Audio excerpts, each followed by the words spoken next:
नमस्कार दोस्तों, Pearl Academy के यूट्यूब चैनल पर आप सभी का तहे दिल से स्वागत करता हूं। हमने चैप्टर वाइज क्वेश्चंस की एक सीरीज स्टार्ट की हुई है और सारे क्वेश्चन सेलेक्टेड क्वेश्चन हैं जो आपके कॉम्पिटिटिव लेवल के एग्जाम्स में आए हुए हैं। तो क्रम को आगे बढ़ाते हुए आज परसेंटेज का लेक्चर नंबर 6 हम सॉल्व करते हैं। तो पहला क्वेश्चन देखते हैं। यदि बेलन की त्रिज्या में 20% की कमी की जाती है तो उसकी ऊंचाई में कितने प्रतिशत की वृद्धि करनी चाहिए ताकि बेलन का आयतन समान रहे। देखो, सबसे पहले हमको ये देखना है कि बेलन का आयतन होता क्या है। बेलन का आयतन होता है पाई आर स्क्वायर एच। पाई यहाँ पे कांस्टेंट है, इससे कोई मतलब ही नहीं है। रेडियस 2 बार आ रही है और हाइट 1 बार आ रही है। तो क्या कह रहा है, 20% की कमी हो गई। तो 20% को लिखेंगे हम 1/5 और ये रेडियस में कमी हुई है तो 5 में 1 की कमी होगी। और कितने बार होगी? 2 बार होगी, क्योंकि रेडियस 2 बार आई है। तो 5 से हो जाएगा 4 और फिर 5 से हो जाएगा 4। अब एक हाइट बची और ये कह रहा है कि सेम होना चाहिए आयतन। तो पाई आर स्क्वायर एच की वैल्यू जो पुरानी वाली वही नई वाली होनी चाहिए। तो आप इन दोनों वैल्यूज को देखो, ये कितना है, ये 25 आएगा, दोनों की गुणा करेंगे और यहाँ पे 16 आएगा। तो इस रेशियो को इन्वर्स करके हम लिख देंगे। तो यहाँ पे 16 लिख देंगे और यहाँ पे हम लिख देंगे 25, क्योंकि 25 की 16 में गुणा करेंगे वॉल्यूम सेम आएगा और 16 की इधर 25 में गुणा करेंगे तो वॉल्यूम सेम आएगा। तो ये तो रेडियस हो गई और ये हो गई हाइट। तो हाइट को 16 से अगर 25 कर देते हैं तो बेलन का आयतन सेम रहेगा। तो 16 से 25 करने में कितना हाइट बढ़ानी होगी? 9 की बढ़ानी पड़ेगी। और किस पे बढ़ानी होगी? 16 पे बढ़ानी होगी। तो 9/16 और गुणा में आ जाएगा 100। इसको हम परसेंटेज में लिख देंगे। तो 2 से 16 जाएगा 8 बार और 2 से 100 जाएगा 50 बार। 9 पंजे 45, 450/8। इसको हम सॉल्व कर लेंगे और ये आ जाएगा 56.25%। तो इस क्वेश्चन का कौन सा आंसर हो जाएगा? ये थर्ड वाला आंसर इस क्वेश्चन का हो जाएगा 56.25। अगला क्वेश्चन देखते हैं। प्रिया को इतिहास में भूगोल से 9 अंक अधिक मिले। उसके इतिहास के अंक उसके इतिहास और भूगोल के अंकों का 56% है। उसके भूगोलों के अंक क्या हैं? देखो, उसके इतिहास में जो अंक आए, हिस्ट्री में जितने भी अंक आए वो अपने 100% होंगे। ये किसके बराबर है कि उसको इतिहास में जितने अंक मिले और उसको भूगोल में जितने अंक मिले, ज्योग्राफी में। इसका अगर मैं 56% कर दूं इन दोनों का जोड़ करके तो इतने उसको हिस्ट्री में मिले, उसके 100%। तो देखो 100% एच तो इधर ही रहेगा और दूसरी साइड से जब 56 के अंदर गुणा करेंगे तो 56 हिस्ट्री आएगा तो वो इधर माइनस करके आ जाएगा 56% ऑफ हिस्ट्री और इधर सिर्फ बचेगा 56% ऑफ ज्योग्राफी। जी मैंने लिखा हुआ है। तो 100 में से 56% को माइनस करेंगे तो आ जाएगा 44% ऑफ हिस्ट्री बराबर 56% ऑफ ज्योग्राफी।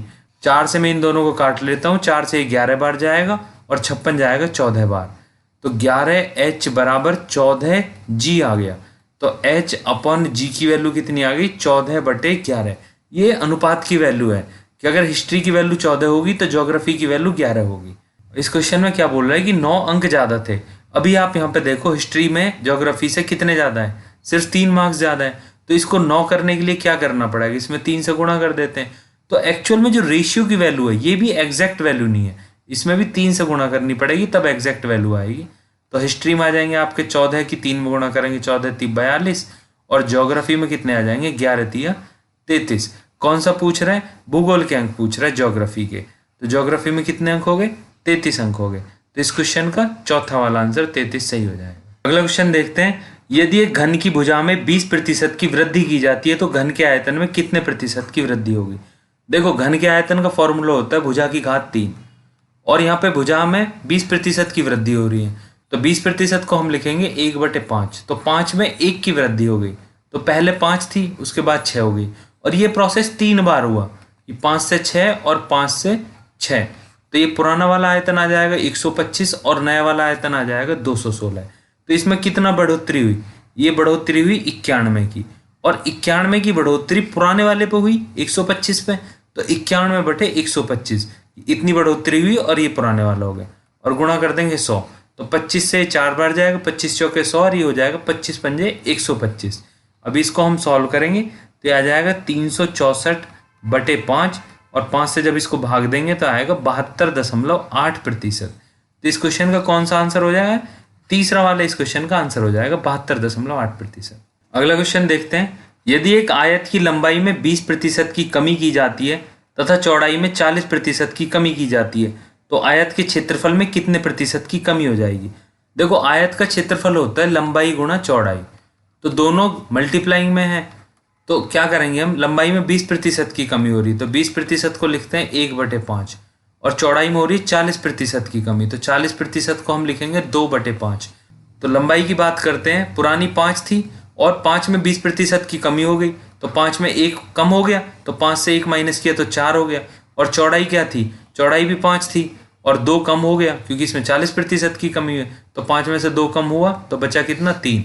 तो अभी पुराना वाला एरिया देखते हैं कितना आएगा, पुराना वाला एरिया आएगा 25 और नया वाला एरिया कितना आएगा, 4 और 3 12, तो 25 से 12 हो गया, जो एरिया पहले 25 था अभी 12 हो गया, तो कितने की कमी आई इसमें, ये 13 की कमी आई। और 13 की कमी आई कितने पे, 25 पे आई, यही से निकालेंगे कि भाई कमी हुई या ज्यादा हुआ, तो 13 कम हुए और 25 पे कम हुए, तो गुणा में कर देंगे 100, और 25 से 100 जाएगा 4 बार और 13 चौका हो गया 52, तो 52% की कमी हो जाएगी इसके क्षेत्रफल में। तो इस क्वेश्चन का दूसरा वाला आंसर सही हो जाएगा 52%। अगला क्वेश्चन देखते हैं, यदि एक वृत्त की त्रिज्या में 10% की कमी की जाती है तो वृत्त के क्षेत्रफल में कितने प्रतिशत की कमी होगी। देखो वृत्त का क्षेत्रफल होता है पाई आर स्क्वायर, यहाँ पे पाई है कांस्टेंट, तो इसका बढ़ने या घटने से कोई मतलब नहीं है, कांस्टेंट वैल्यू है। रेडियस में फर्क आया, और कितना फर्क आया, 10% का। 10% को हम लिखते हैं 1/10, और 2 बार आया, रेडियस यहाँ पे वैल्यू कितनी बार आ रही है, 2 बार आ रही है, तो चेंज जो आएगा वो 2 बार आएगा, कि 10 में से 10% कम हो गया, तो 10 का 10% क्या आता है, 1 ही तो आएगा। तो पहले वैल्यू अगर 10 थी रेडियस की, अभी 10 में से 1 कम होगी, तो अभी कितनी बची, 9। यही प्रोसेस दोबारा रिपीट हुई कि भाई पुरानी वाली थी 10 और नई वाली आ गई 9, तो इसमें क्या है, पुराना वाला एरिया कितना हो गया 100 और नया वाला कितना हो गया 81, तो कितना अंतर आया, ये 19 का अंतर आया, और किस पे अंतर आया, 100 पे, तो हम परसेंटेज निकाल लेंगे, 19 कम हुई और 100 पे, और गुणा 100 से 100 कैंसिल हो जाएगा, तो 19% की कमी आ गई क्षेत्रफल में। तो इस क्वेश्चन का कौन सा आंसर हो जाएगा, पहला वाला आंसर हो जाएगा 19%। इसको हम डायरेक्ट भी बोल सकते थे कि भाई 19 की कमी हुई है और 100 पे जो भी चेंज होता है वो परसेंटेज में उतना ही होता है, तो 19% हम डायरेक्ट यहाँ से लिख सकते थे। अगला क्वेश्चन देखते हैं, लोकल ट्रेन के दैनिक टिकट का मूल्य 50 रुपये है और मासिक पास का मूल्य 1125 रुपये है। यदि मैं मासिक पास खरीदता हूँ और 1 महीने में 30 दिन यात्रा करता हूँ तो मेरी कितनी बचत होगी। देखो अगर ये रोज ट्रेवल करता है 30 दिन, तो 50 रुपये लग रहे हैं 1 दिन के, तो 30 दिन में कितने लग जाएंगे, 1500 रुपये लग जाएंगे इसके। और अगर ये मासिक पास खरीदता है तो इसको 1125 रुपये पे करने होंगे, तो ये कितना सेव कर लेता है, तो 1500 में से 1125 को मैंने माइनस किया तो 375 रुपये सेव करता है। तो 375 रुपये तो इसने सेव किए, पर ये कितने पे किए, 1125 पे नहीं किए, ये तो खर्चा दोनों जगह था, यहाँ पे भी हो रहा था यहाँ पे भी हो रहा था। उसने जो ऊपर के पैसे बचे उस पे सेव किए, मतलब 1500 रुपये अगर वो खर्च करता उसमें से उसने 375 बचा लिए, और परसेंटेज में कर रहे हैं तो गुणा 100, 375 का 4 बार करेंगे तो ये आ जाएगा 1500, और 4 से 100 जाएगा 25 बार। तो इस क्वेश्चन में आंसर हो जाएगा 25% की बचत हो गई उसकी, अगर वो मासिक पास यूज करता है। तो इस क्वेश्चन का दूसरा वाला आंसर हो जाएगा। अगला क्वेश्चन देखते हैं, चीनी के मूल्य में 30% की वृद्धि होती है, यदि व्यय केवल 10% से बढ़ता है तो खपत में कितने प्रतिशत की कमी होगी। देखो प्राइस चेंज हो गया और कितना चेंज हुआ, 30%।